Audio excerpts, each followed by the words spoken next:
In this video, I will be showing you how to solve the issue Claude is not recognized as an internal or external command.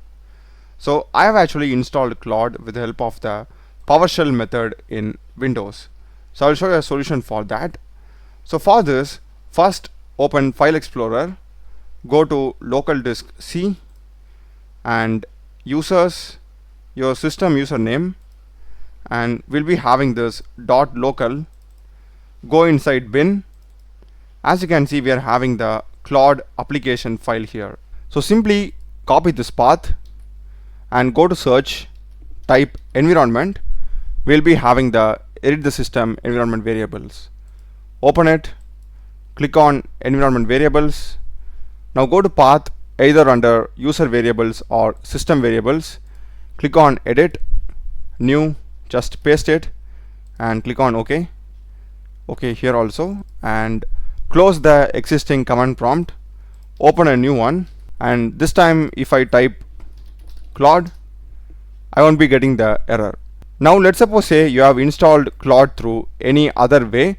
For that also you can find a fix in the documentation.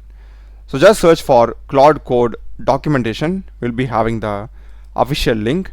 Select it, and here we are having build with Claude Code. Click that, and if you scroll down, we'll be having troubleshooting and troubleshooting installation and login. Select it, and here we'll be having a list of some of the common errors that users get when using Claude Code. So our error is Claude is not recognized or command not found. We are having the solution as fix your path. Click it, and we'll be having so much of ways how to solve this issue. And even after going through this, if you can't find a solution, you can just click on the card that is appearing on top. I've done an entire tutorial on how to install Claude Code on Windows.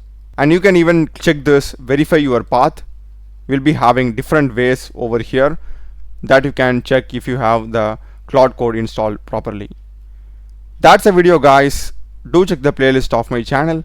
Done a lot of videos in programming and AI tools. Subscribe me. Thanks for watching.